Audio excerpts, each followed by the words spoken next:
Af b'hilchas Isser v'heter, even laws of Torah, not ways of serving Hashem, haniglois lanu ulvanenu, that are revealed to us and our children. Matzano ra'inu machloikas, we have found arguments. Actually, we did one line of this before, so I'm going back one line. Even in areas of Isser and Heter, we find arguments, which means even in regular laws, not ways of serving Hashem, fear and love of Hashem, but even in Jewish law, we find that there's arguments between the Tanoim or between the Amoraim that are very extreme. And we know it says in the Gemara, Elu ve'elu divrei Elokim chayim. All of these come from Hashem, meaning both are correct. And the idea is that each opinion in Torah has a source, and that's why it uses the term Elokim chayim, because even though Hashem is not plural, but the term Elokim refers to the way Hashem's energy can develop into different opinions in Torah, meaning based on the emotional attributes that we know that there's Esser Spheres, there are 10 Spheres, and there's 10 attributes, and 3 of them are intellectual attributes, and 7 of them are emotional attributes. And so if you take all these 10 attributes and the way it's Hashem's energy shines through these 10 attributes. And so the reason why there are different opinions in Torah are because Hashem's energy is shining through the different attributes. And so let's say Beis Hillel, who was very kind and generous, he's receiving the energy from Hashem, from the attribute of chesed, from the attribute of kindness, meaning Hashem's essence is beyond any changes, one essence, but it shines through different attributes. And that's why we say Zeh v'zeh, Elu ve'elu divrei Elokim chayim, because both of them are from Hashem, and the plural is referring to the attributes, that when Hashem's energy is shining through different attributes, it develops into a pluralistic, it seems plural because there are different levels, different opinions in Torah, for example. So for example, Beis Hillel is going to be more lenient, Beis Shammai is going to be more strict. Shammai is going to receive from Hashem's gevura, from Hashem's strength, that attribute. And these are called Al Shem Makar HaChayim LeNeshamas Yisrael, the source of life to the Neshamas, that each of the energy of Hashem shines through these spheres, and that is the source of the Neshamas, of the Yidden, the life of the Neshamas of the Yidden. And they are generally divided into 3 parts. There's the Yamin, Smail, and Emtza, the right, the left, and the middle, Shehem Chesed, Ugvura, V'chulu, that refer to the 3 of the attributes are Chesed, Gevura, Tiferes. And those are we're sort of dividing up the 10 spheres into 3 parts, meaning that there are different ways of dividing up the 10 spheres. One way of dividing them up is to make them into columns. And one column is the right column, then there's in the middle column and the left column. If you divide it into columns, you have the right column generally is connected to Chesed, the left column is connected to Gvura, and the middle column is connected to what's called Tiferes. Tiferes means a beauty and harmony, and so it's a certain like hachra or psharos, a type of ability to unite the 2 sides. So that's the 3 different columns of the 10 spheres are Yamin, Smail, the right, the left, and the middle, and that is Chesed and Gvura. In the Shammai Shashar Midas HaChesed, the souls that their source is from Chesed, they generally lean towards Chesed. Hanhagason, their general hanhaga, their way of seeing things is lahatois, to lean kalape Chesed, to lean towards the idea of Chesed, kindness and love. Lahakel cholo, to be lenient. Kanaida, as is known, which means we know that Beis Hillel was known for that. Beis Hillel was known that they are connected to the idea of Yamin, of Chesed, of kindness, and that's why Beis Hillel had a huge tolerance. He was also very lenient, and generally, whenever he had an argument with Beis Shammai was the strict one, and Beis Hillel was the lenient one. And the reason is because in their soul, in other words, the Beis Hillel's soul was connected to the idea of chesed of Hashem. In other words, his soul connected specifically to that energy.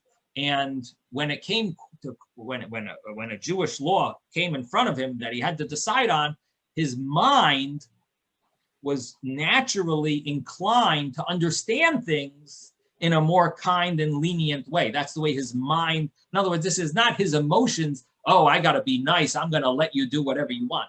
It wasn't an emotional decision. His knowledge of Torah was an intellectual decision. That's the way the rabbis have to decide laws, is based only on intellect, no emotions. And that's why generally we say that women can't be judges in Jewish law, because women are more emotional, and men have the ability to judge solely on intellect, which is a negative thing because we are sometimes very cold because we don't have emotions.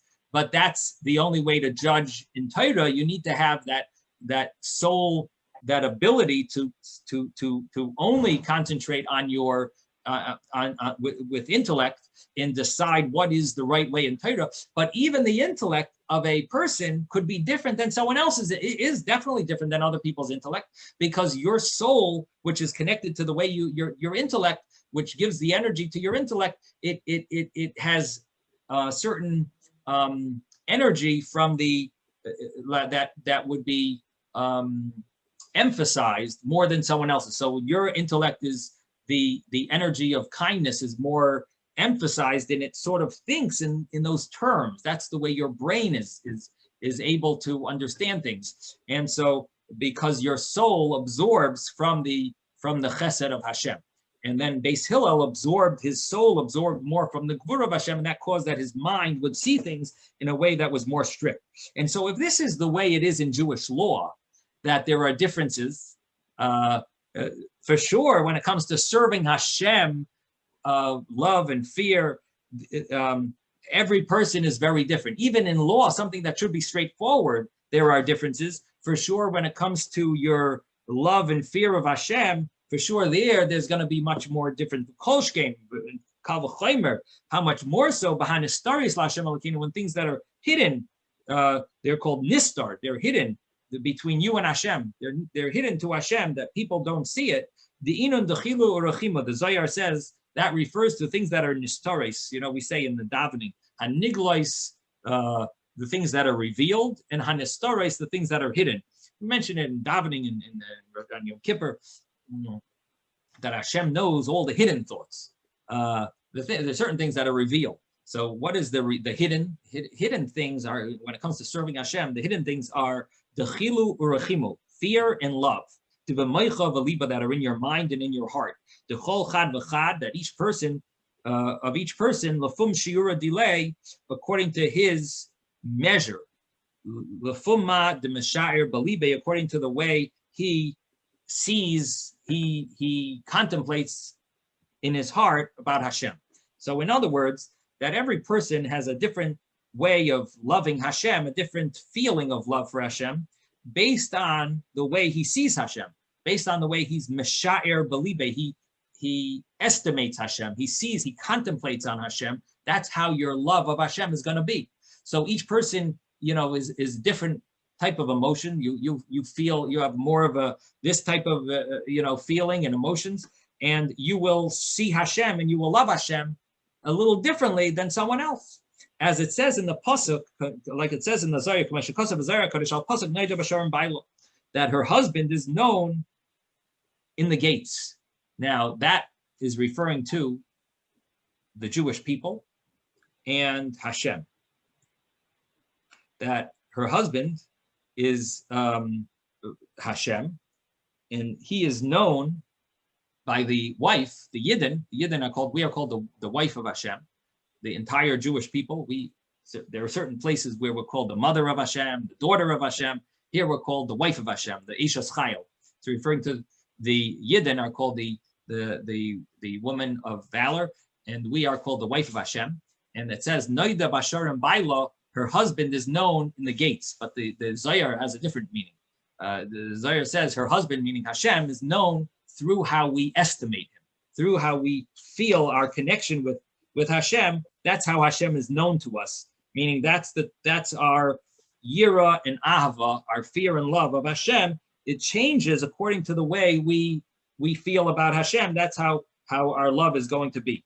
And so therefore, it's very possible that a person will not be able to absorb what's written in a book because we're trying to tell someone about fearing Hashem and loving Hashem.